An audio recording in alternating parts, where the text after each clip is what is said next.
Broke black father helps stranded white lady. The next day, 12 SUVs pull into his yard. The trailer creaked in the early morning cold as Darnell Johnson reached over to silence the old alarm clock. It wasn't even 5 a.m. yet. Outside, the sky was still pitch black, and frost clung to the edges of the cracked window. He rubbed his hands together for warmth and glanced toward the pull-out couch where his daughter, Maya, was curled up under a too-thin blanket. Her small body barely moved as she breathed slowly in her sleep. He moved quietly, placing an extra blanket over her shoulders, then shuffled into the kitchen. If you could call the 2x4 space with a hot plate and a broken fridge a kitchen. The stove hadn't worked in months. He filled a dented kettle with water from the sink and set it to heat. No coffee today, not enough left. Maybe tomorrow, if he found some extra change. As the water warmed, Darnell pulled out a folded newspaper from his backpack and sat at the small table. He circled job ads with a broken pencil, same ones he circled yesterday. Experienced mechanic wanted. Auto tech required. Always the same words, always the same result. When the water boiled, he made Maya some hot chocolate, the special kind with a pinch of cinnamon. It was their morning routine, a little sweetness in the middle of all this mess. He gently woke her. Rise and shine, baby girl. She sat, up slowly, eyes still sleepy. Is it cold again? Just a little morning chill, he said, forcing a warm smile. Your special hot chocolate's ready. They ate breakfast together, 2 slices of toast, no butter, and walked to school through the quiet, tired streets of Pinewood Heights. It was a place most people forgot existed, a town of worn-out trailers, broken windows, and neighbors who nodded silently as they passed. Everyone here was struggling, but no one complained. They just kept going. At the school gates, Maya looked up at her dad. Remember what you always say? Darnell smiled. Our circumstances don't define us.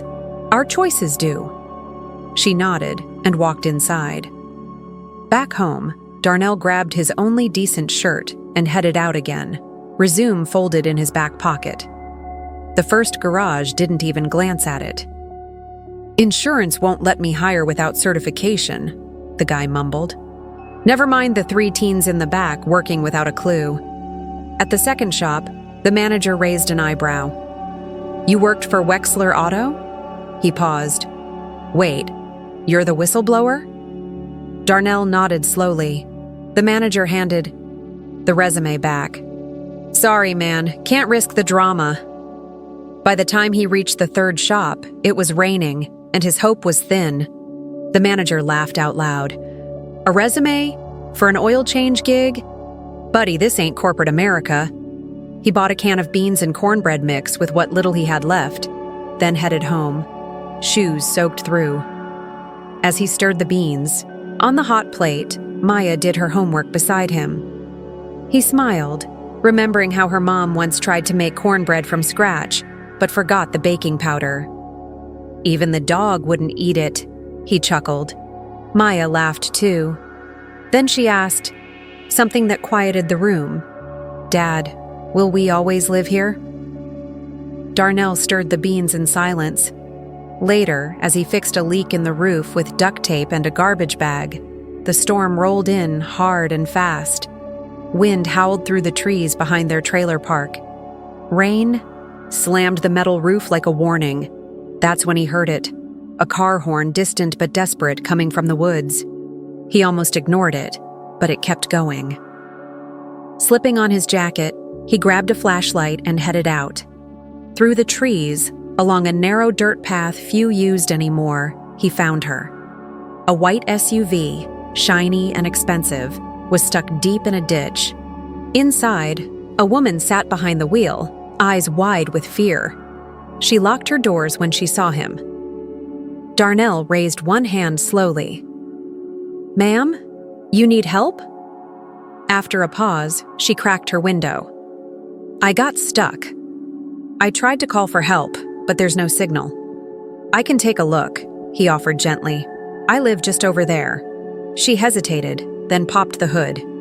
With just a flashlight, a roll of tape, and a wrench, he found the issue in minutes. A OEI, cracked vacuum line, and a loose wire. Easy fix if you knew how to listen to the engine. "Try it now," he called. The SUV roared to life. The woman looked at him like he was magic. "How did you—" Darnell shrugged. "Engines talk to me." She offered money. He refused. He just wanted to get home, get warm, try again tomorrow.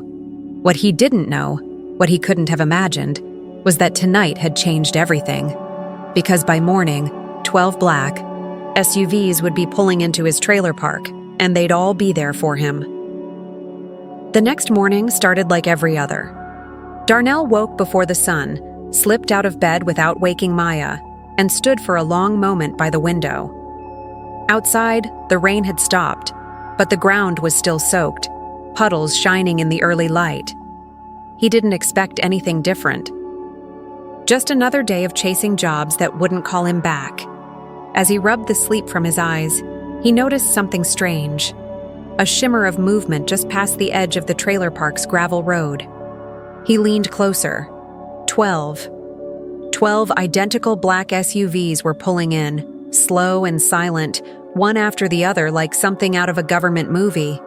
Sleek, spotless, and completely out of place in Pinewood Heights. His heart jumped. This had to be a mistake. Maybe they were lost? Maybe someone rich had died and this was a funeral procession. Then came the knock. 3 soft taps on his trailer door. Not aggressive, just formal. Maya stirred from the couch, rubbing her eyes. "Dad? Who is it?" "Stay here," Darnell whispered. "Let me see." He opened the door slowly. A man in a dark suit stood outside, posture calm, hands visible, like he didn't want to spook anyone. Behind him, neighbors were peeking from behind curtains and porch railings. Even old Mr. Wilson had come out in his bathrobe, shotgun resting casually on his shoulder. "Mr. Johnson?" the suited man asked. "That's me," Darnell said cautiously. "We're here on behalf of Ms. Wexler," the man said. "She sent us to bring you something. She'd like to thank you properly for your help last night." Before Darnell could say a word, the door of the lead SUV opened. And there she was, the same woman from the woods.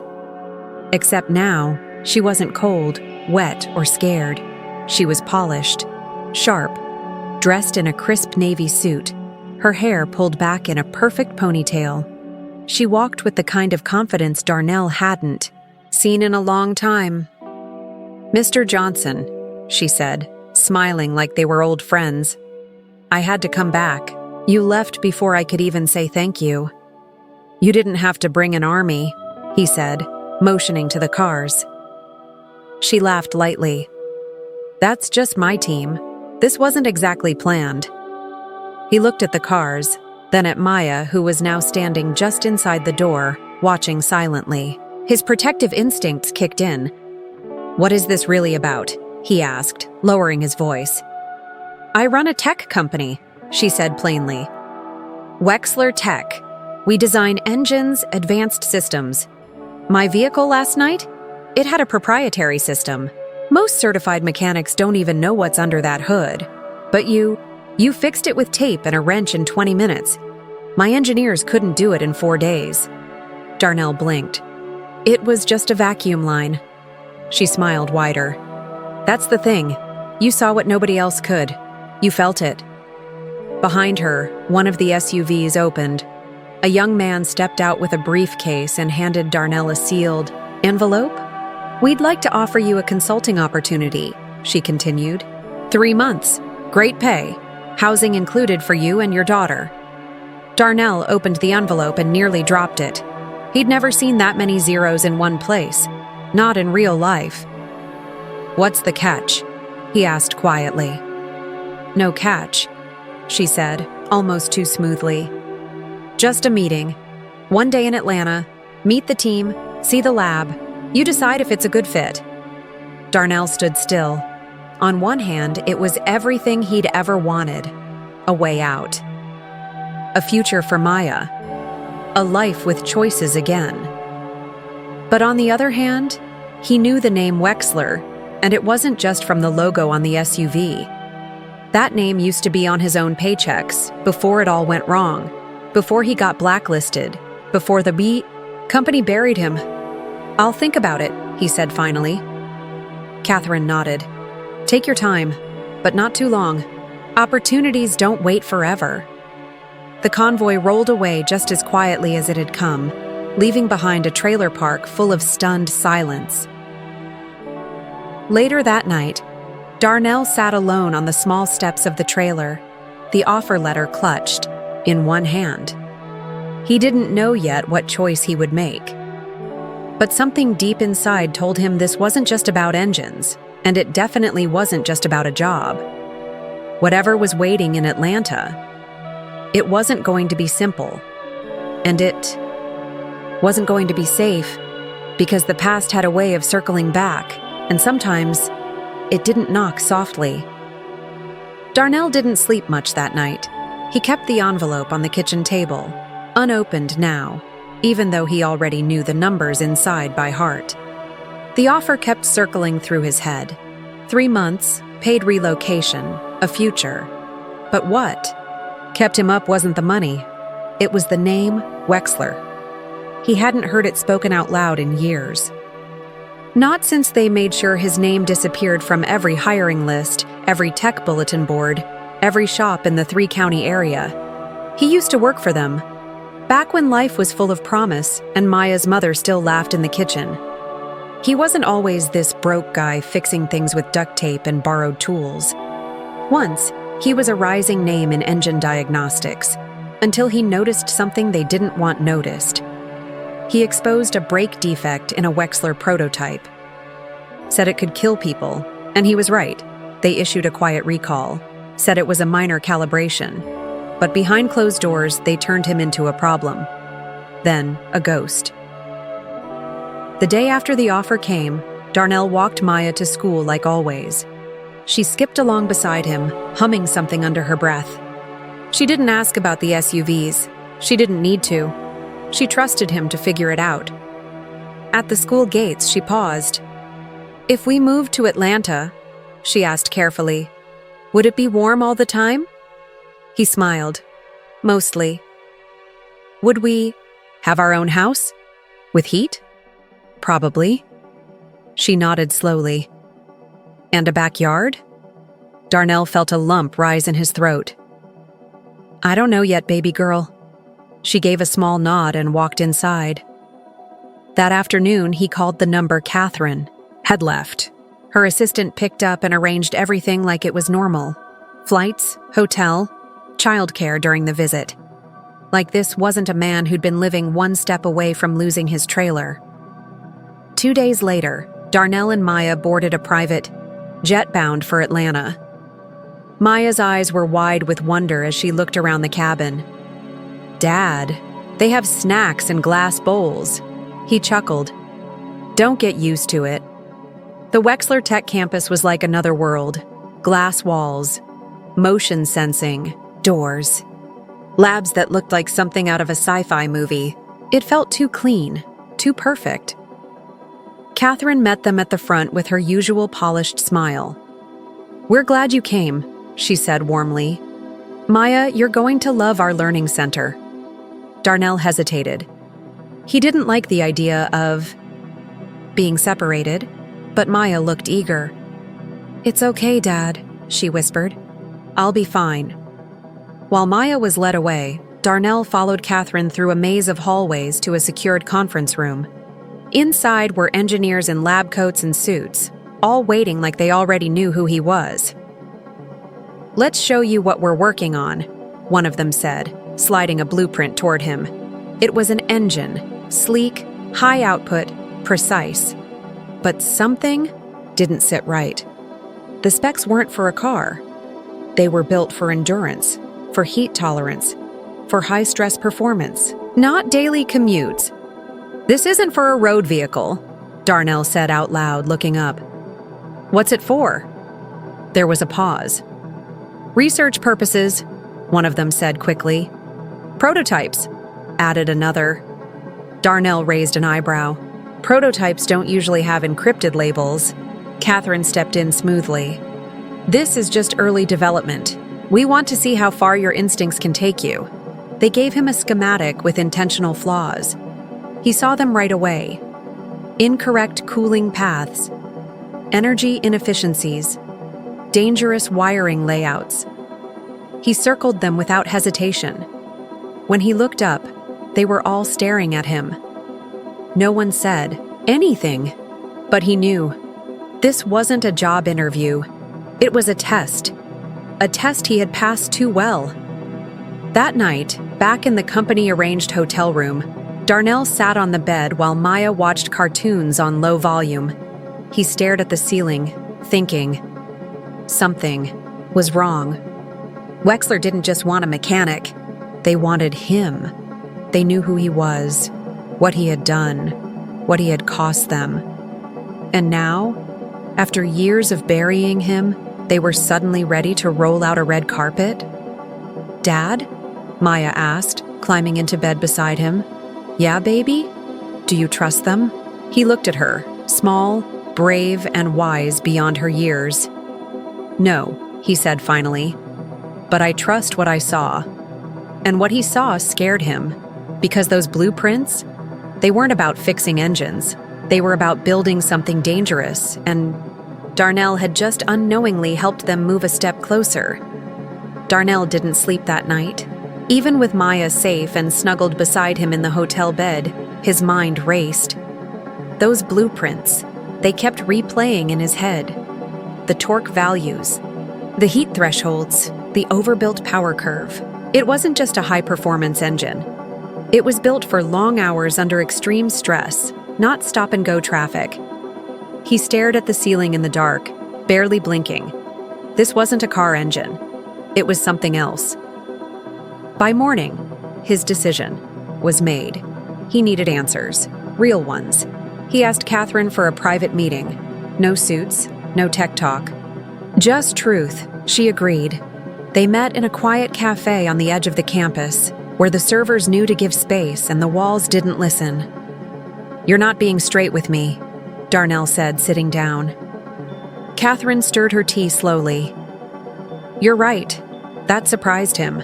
No deflection, no corporate dance. She leaned in slightly.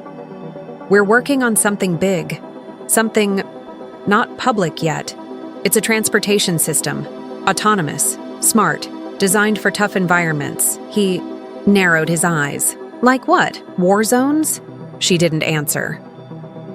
"You're building surveillance machines," he said, his voice calm but firm. "Aren't you?" Catherine didn't flinch. "We're building solutions," she replied. "The world is changing. Cities need tools to protect. People. Tools with engines like the one I fixed last night?" "That one was a prototype," she said. "Early field test." Darnell shook his head. "You're not telling me everything," she sighed. "If I show you more, really show you, you can't walk away pretending you didn't see it." "I've already seen enough," he said. "Now, I want the truth." Later that day, she brought him to a restricted floor. Maya was kept busy. At the learning center, unaware. Darnell was led into a sleek, heavily secured lab. Inside, screens showed maps of cities, streams of data, glowing dots representing movement. And in the center of the room, a full-scale prototype. A vehicle. Boxy. Silent. Armored. Not built for roads, built for control. "It's called Mantis," Catherine said, her voice quiet but proud. "Urban integrated surveillance. AI-guided, emotion-sensitive, threat-detecting." Darnell stared at the machine. "How many cameras?" he asked. 12, plus infrared. "And drones inside." He looked at her. "This isn't about transportation. It's about watching people." She met his gaze. "It's about keeping them safe." "No," he said, stepping back. "It's about control. You don't want me to fix engines. You want me to help finish this." "Without you, it doesn't work," she admitted. "The prototype's unstable. You fix the flaws without even knowing the system. That kind of instinct, we can't teach that. Darnell laughed bitterly. So you buried me, then brought me back just to patch your leaks. Catherine didn't argue. She just stared at him. What happens if I walk? He asked. I hope you don't, she said, standing. But if you do, just know there are others interested. Not all of them will ask nicely. That night, back in the hotel, Darnell packed their bags. He told Maya they were going home, but his hands were shaking the whole time. Before they could leave, an envelope was slid under the door. No note, just a flash drive inside. He plugged it into the old laptop he carried everywhere. What he saw made his heart drop. Internal memos, blueprints, footage of Mantis being tested in simulated riots, city evacuations, school lockdowns, and worse, emails mentioning him by name. If Johnson declines, initiate Plan B, leverage family. If necessary. He slammed the laptop shut and turned to Maya, who was brushing her teeth in the bathroom. He didn't say anything. He couldn't. But in that moment, he knew one thing for sure.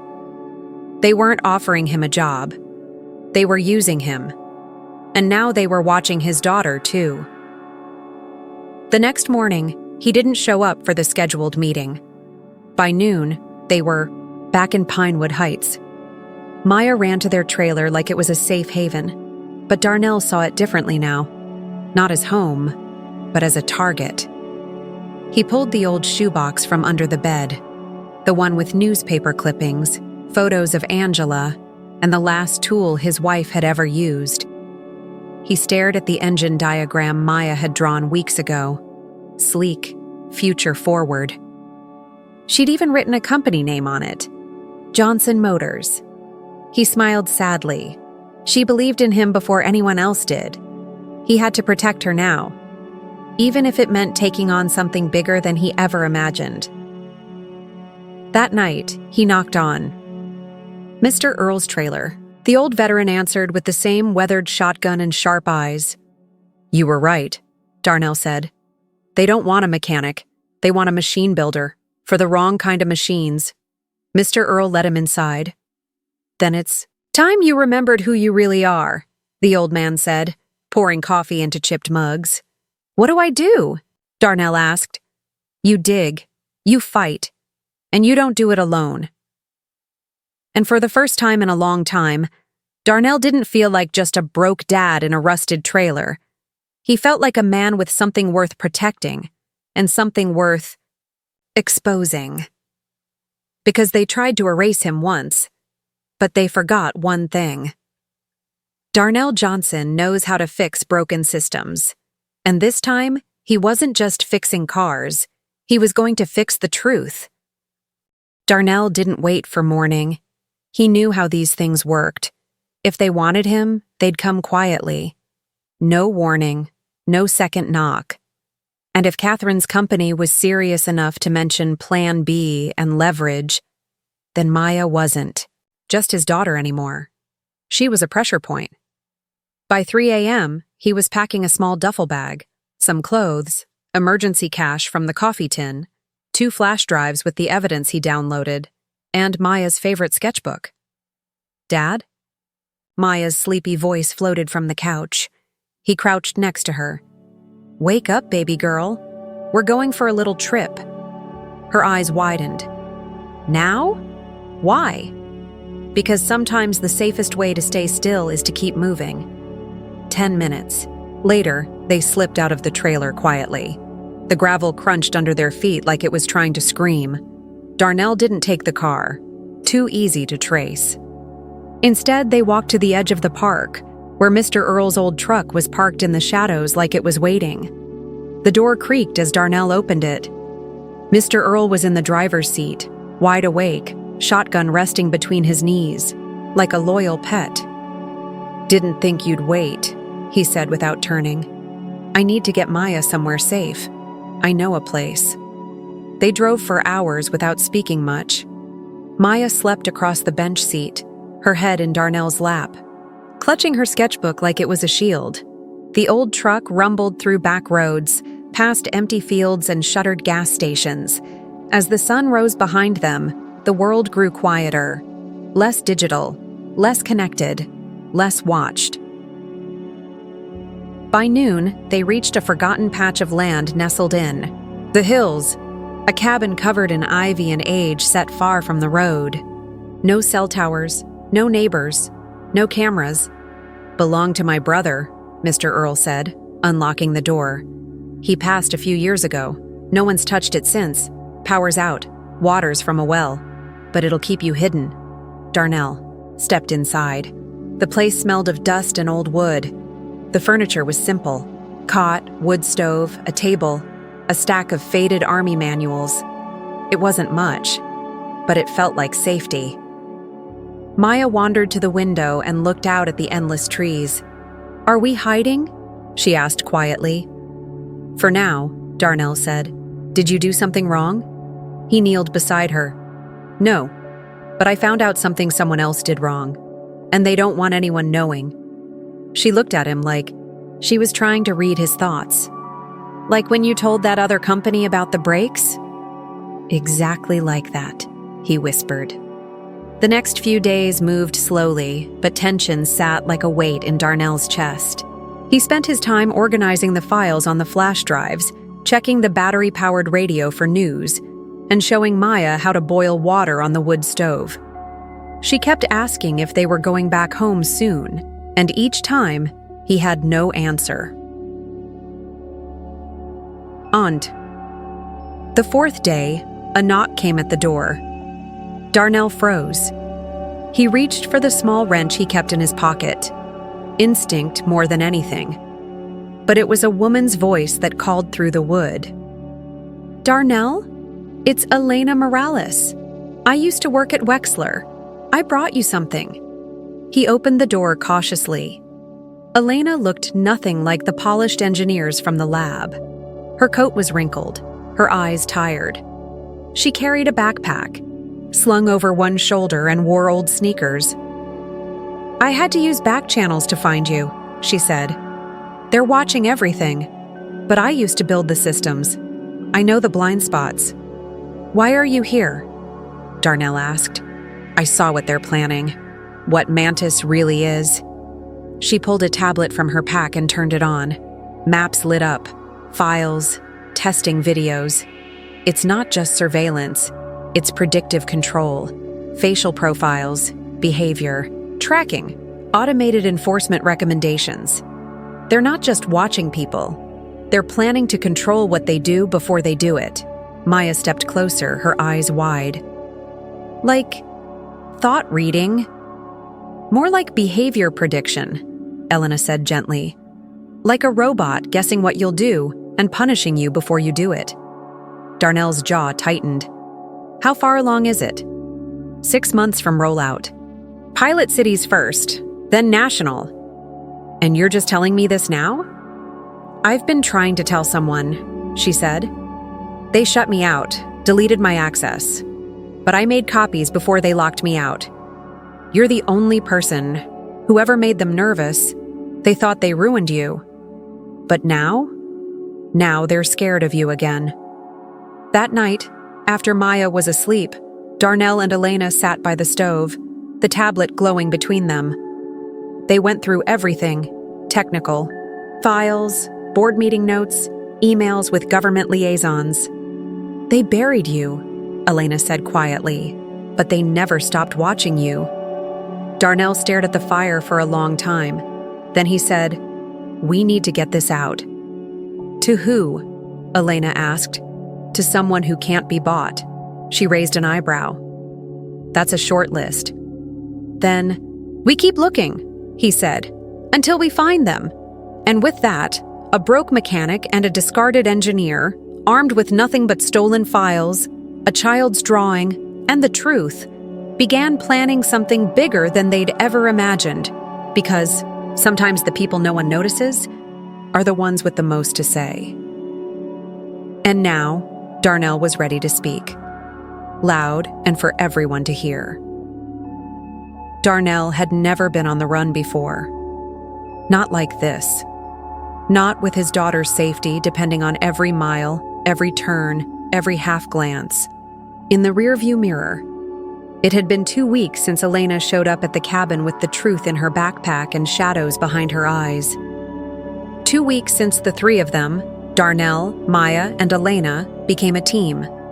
They moved at night, back roads only, cash only, phones off or destroyed, no social media, no gas stations with cameras, no eye contact, just small towns, forgotten, motels, and temporary names. In every place they stopped, they copied the evidence again. Flash drives, burned discs, even printed files, stashing them in random post offices and mail drops under fake names. "This isn't just a leak," Elena said one night as they huddled inside a closed-up roadside diner, waiting for the rain to pass. "It's a full exposure. If this gets out, they'll lose everything." "That's why they'll never let it," Darnell said, staring out at the parking lot. "They've come too far." Maya was curled up in the booth beside them, pretending to sleep. But her hand still clutched the wrench she carried everywhere now, like a good luck charm or a weapon.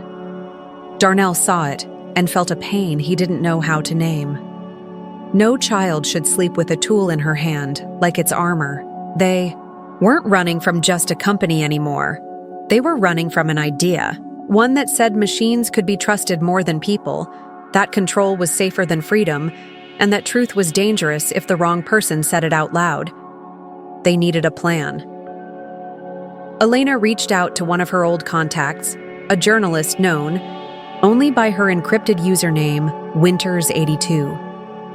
According to Elena, Winters was part of an underground network that specialized in exposing systems like Mantis. But trust came slow. "Proof first," Winters messaged. "Then maybe we talk." So Darnell sent it.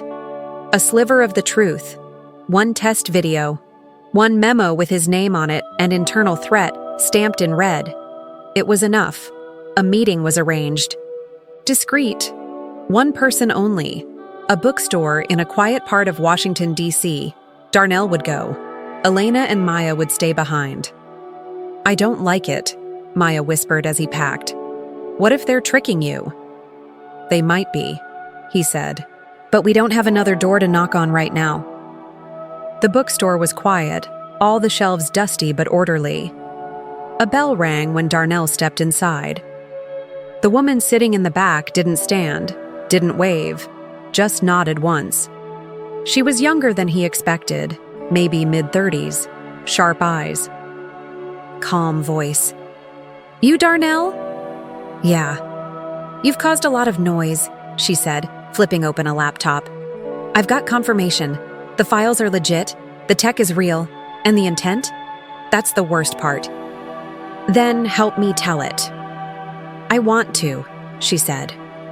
"But this won't work the way you think. You leak this to the press, they shut it down before it airs. You post it on social, it disappears. You hand it to the government, it gets buried. You want this story told?" He nodded. "Then you go on camera," she said. "Face front, name clear. You say what you saw, what they did, and what you're risking to tell it." Darnell swallowed hard. "They'll come after us." "They already are," she said simply. "This way, the world sees them do it." That night, back in a rented room above a bait shop in Maryland, Darnell told Elena and Maya what he had agreed to. Elena just nodded. "She's right. We have to put your face with the facts." But Maya said nothing. She just turned away, her back small and stiff. Later, he found her sitting on the floor beside her open sketchbook. "You okay, baby?" "I don't want to be on the news," she whispered. "You won't be. But if you are, then everybody knows us. Bad people too." Darnell crouched beside her. "They already know us, Maya. We didn't choose this fight, but we're in it now." She looked up at him with her mother's eyes, wide, brave, and too full of worry for someone her age. "Then promise me something. Anything. When it's over. Can we stop running?" He pulled her close. "Yeah, I promise. The next day, the interview was filmed. One camera, one shot. No edits. Just Darnell Johnson, seated on a stool, looking straight into the lens. "I'm a mechanic," he said, voice steady. "That's all I've ever been. I fix things, engines mostly. But a few years ago, I found something that couldn't be fixed quietly. A defect. I spoke up, and I got erased." He told them everything, about the trailer, about Maya, about Wexler's offer, about the Mantis engine, about the surveillance, about the fear. "They called me dangerous," he said near the end, "all because I listened to the engine and said it wasn't safe. But if they think telling the truth is dangerous, then maybe we should ask who they're really trying to protect." The video went live that night, hosted on underground servers, mirrored across dozens of platforms, translated into 5 languages within hours. By sunrise, it had over 2 million views. By noon, it had 10, and by midnight, Darnell Johnson wasn't just a whistleblower anymore. He was a symbol, and the machine was awake. Because when people watched the video, they didn't just see a man who fixed engines. They saw a father, a fighter, a fixer of systems too long broken. But what they didn't see, what no one saw, was the man watching the screen from a dark office somewhere far away. He turned to a colleague and said only one sentence: "Get the girl." The video changed everything. For a few hours, the world stopped, spinning the way it always had. Headlines read like fiction. Mechanic exposes secret urban surveillance program. Single dad breaks open multi-billion-dollar tech scandal. In neighborhoods far from the reach of black SUVs and corporate towers, people sat with their phones in their hands and their mouths slightly open, listening to a man who just wanted to keep his daughter safe. But in rooms that were never meant to be seen, rooms behind tinted glass, protected by security codes and silence, the reaction was different. They didn't speak of Darnell like a father or a mechanic. They spoke of him like a breach, something that needed patching, and fast. The message went out that night. Get the girl. Darnell didn't know it yet. But the moment his face hit the world, a quiet green light lit up inside a boardroom. And just like that, the full weight of the machine he'd exposed began to close in. Back at the safe house, Elena was refreshing. News feeds nonstop. The video was going viral. Fast, too fast. "They're going to come, Dee," she said. "I know. We need to move again. Tonight." Darnell looked at Maya, asleep on the couch. She'd fallen asleep holding his old wrench, tucked into a blanket made from his hoodie. "I can't keep dragging her across the country, Elena. Then we find a way to finish this. For good." Before dawn, they reached out to Winters again. "We've got one last card," Winters told them over an encrypted call. "There's a congressional oversight hearing on tech regulation. They won't let you in officially, but I have contacts.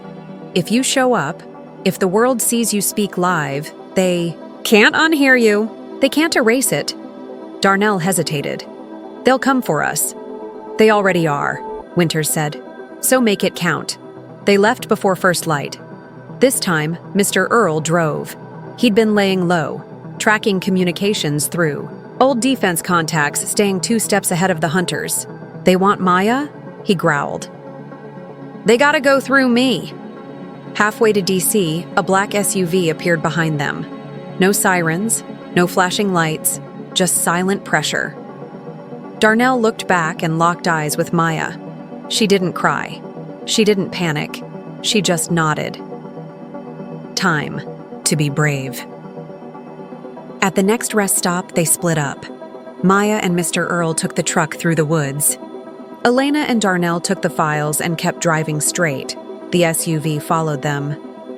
That night, hiding inside a storage shed behind the hearing hall, Elena stitched together a makeshift transmission setup using an old radio battery, her laptop, and parts of Darnell's toolkit.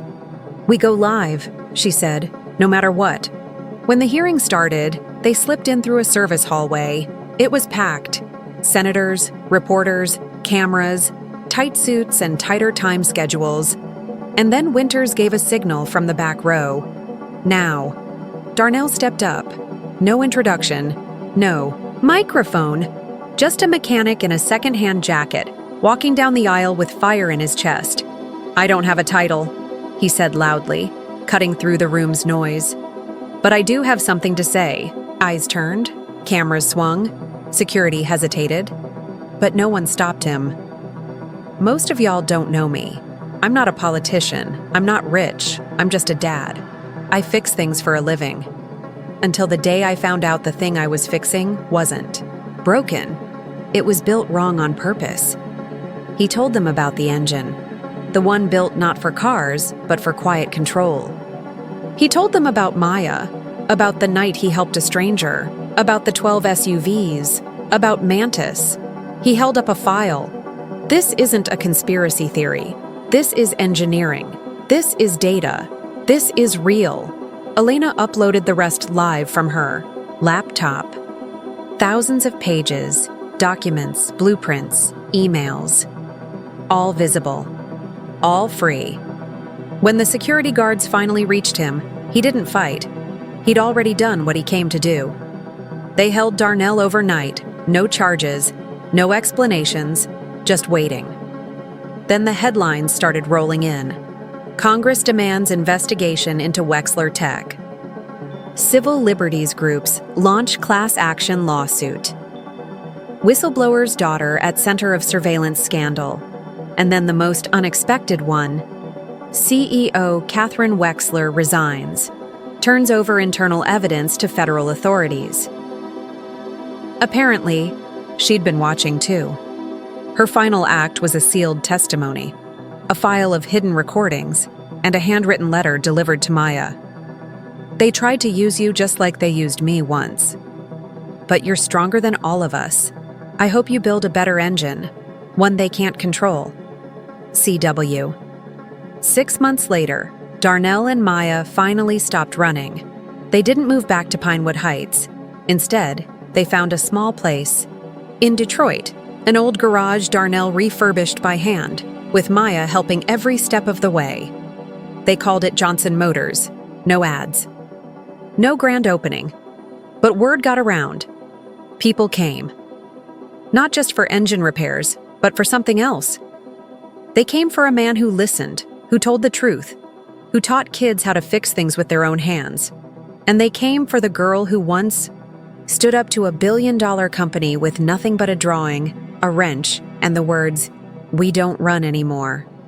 Maya built engines now, clean ones, open source ones. Engines made to power communities, not control them. She gave the design away to anyone who asked, because the moment you made something free, it became unstoppable. Years from now, people might forget the name Mantis. They might forget the hearings and the files, but they'd remember the girl with the big eyes and the steady hands, and the man who stood up when no one else would. Not for fame, not for revenge, but for something stronger. For his daughter. For the truth. For the belief that even in a world full of noise and machines, one good man can still fix everything, and one little girl can make sure it stays fixed.